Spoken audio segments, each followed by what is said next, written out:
I got another great mower for you. Check this thing out.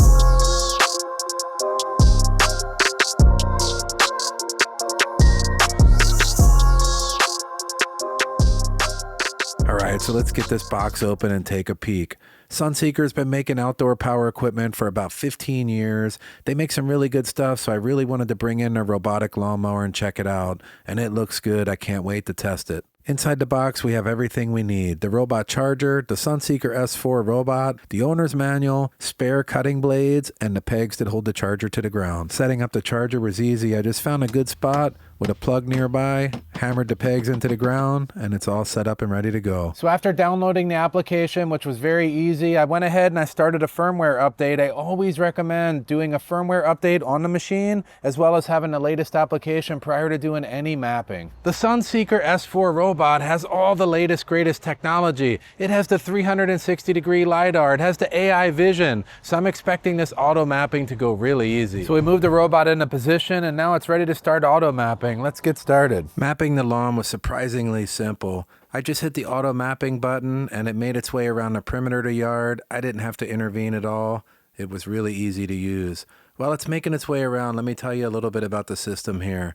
It's fully wire-free. It uses 360-degree 3D LiDAR plus AI vision to automatically build a detailed 3D map of your yard. Now the auto mapping worked great and the map looks awesome. It's time to put this to the test. I haven't cut the grass in probably about 4 or 5 days because I wanted to see the quality on this mower's cut. While we watched the robot make a few passes cutting, I just wanted to take a deeper dive into this 3D mapping.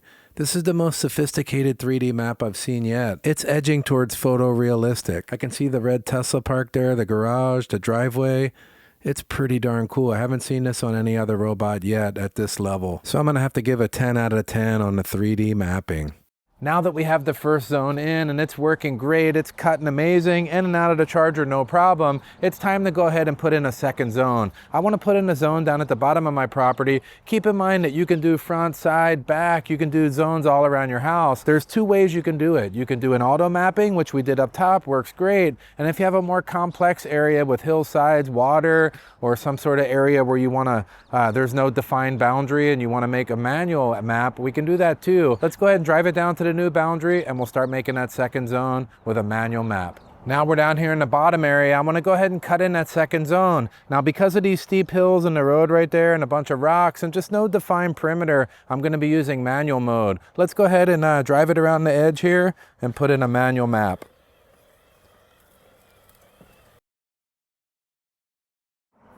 So now that we cut the map in, I'm gonna go ahead and do a test cut. Let's go ahead and start it. So the robot's cutting down here in this lower zone, great. It's not having any trouble navigating. My manual map worked great. I highly recommend a manual map when you have really tricky areas where you're worried about the border. Just go ahead and do the manual mapping. But now that we have 2 separate zones, we gotta make a path between them. It's very easy to do. Let me show you how. So now that we have our 2 maps all laid in, I wanna make a corridor from the charger and map 1 down to map 2 so that the robot can find its way between the 2. Let's go ahead and make a quick corridor. So now we'll head over here to the starting point of our corridor, which will be right on the edge of this map. So now within the app, we'll just do add a corridor and walk it down from one zone to the next. Now we have our 2 maps in, we got our corridor between the 2 maps, and it can easily transit along and make its way back to the charger. So just for fun, I decided to make a long, narrow, tricky corridor just to see how the machine would handle, and it seems to be going through these areas with no problem. So that tells me if you have a zone that's separated by a tight, tricky area, the machine's going to transit right through and make it to the other zone with no problem.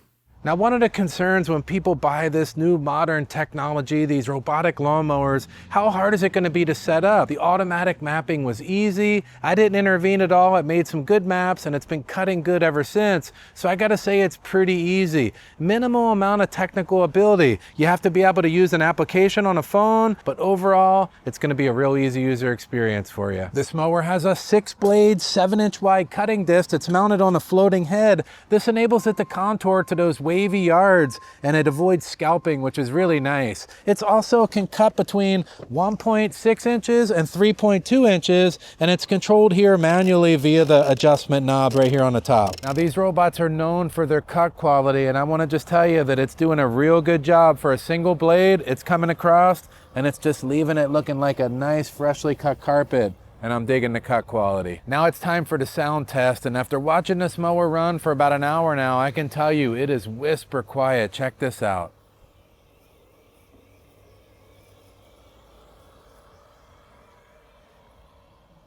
That's with me like 6 inches from it, and I'll tell you what, if you stood more than 10 feet, you wouldn't even hear it. With the sophisticated navigation system and the fact that it's super quiet, you can run these robotic mowers any time of the day or night. It's not going to bother anyone. Now let's have a look at the safety features. What happens if someone lifts this up right in the middle of mowing? The blades shut right off. It's super safe. That worked really well. So one of my favorite parts with testing these robots is testing that obstacle avoidance. With the 360-degree LiDAR and the AI vision, shouldn't have any problem with this boot.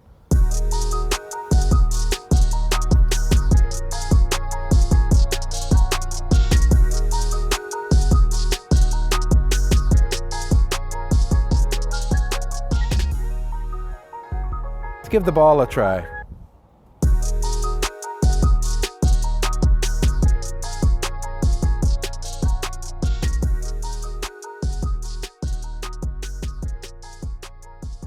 I ran the mower even during some pouring down rain. It did a real good job cutting. It didn't get stuck. It didn't tear up the grass. It performed the whole task with no problem. I also wanted to say that you can have it to where when it rains, it senses the rain and heads back to the charger. Just for testing purposes, I let it cut right on through the rain.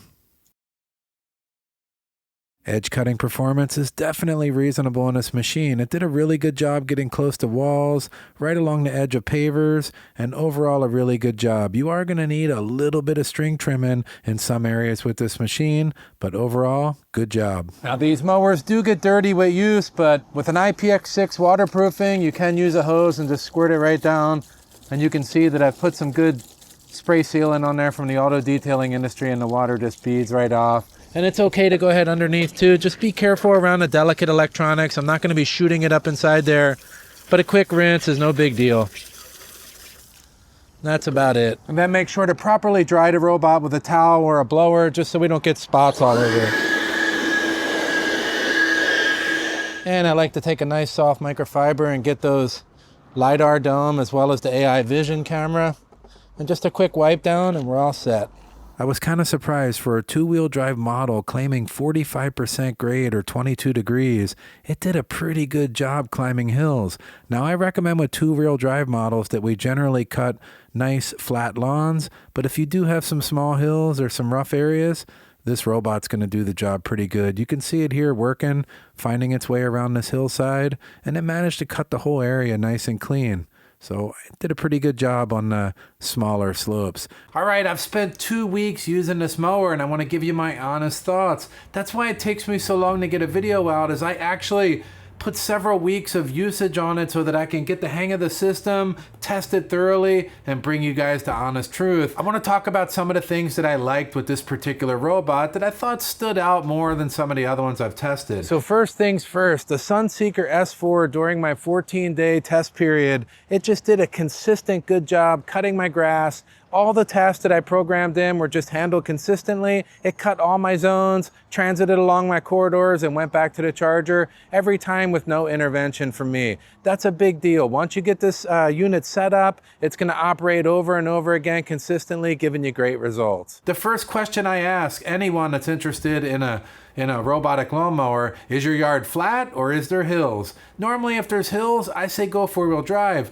But with this particular model, the two-wheel drive actually did some good hills. Would I want it in like really ultra steep terrain? No, but if you have rolling hills, off-camber type cutting, it's gonna do a pretty darn good job. Other ones I've reviewed in the past with those caster wheels that just kept falling offline and had a real hard time with it, this one did pretty good on small slopes. Another good point with this mower is it's not using wires in the ground, it's not using an RTK system, it's just using the 360 3D LiDAR and the AI vision to do its mapping, its navigating, and that just makes it to where you're not reliant on a GPS signal. It can go underneath trees, in shaded areas, and it's just going to give you a good reliable navigation and good reliable cutting in those areas. Another neat feature is their obstacle avoidance. I found that it just went right around the obstacles, leaving minimal amount of cut grass, and it was just very reliable, very consistent. I had my dogs out there, I had stuff all over the yard, and it just reliably stayed away from all of it. Another thing to consider with this particular model, it is capped at 0.25 acres. They do sell other versions in their product line that do much larger properties, and if you have a larger property, I'll leave links for you down there so you could go check those out. So I always like to put in at the end, everybody wonders, who is this for? I would say that if you're tired of cutting the grass, you're handicapped, elderly, you just want your time back, you don't want to cut the grass and you want it to look like a golf course. People always look at my yard and they're like, oh, but the robot's riding around on perfect turf.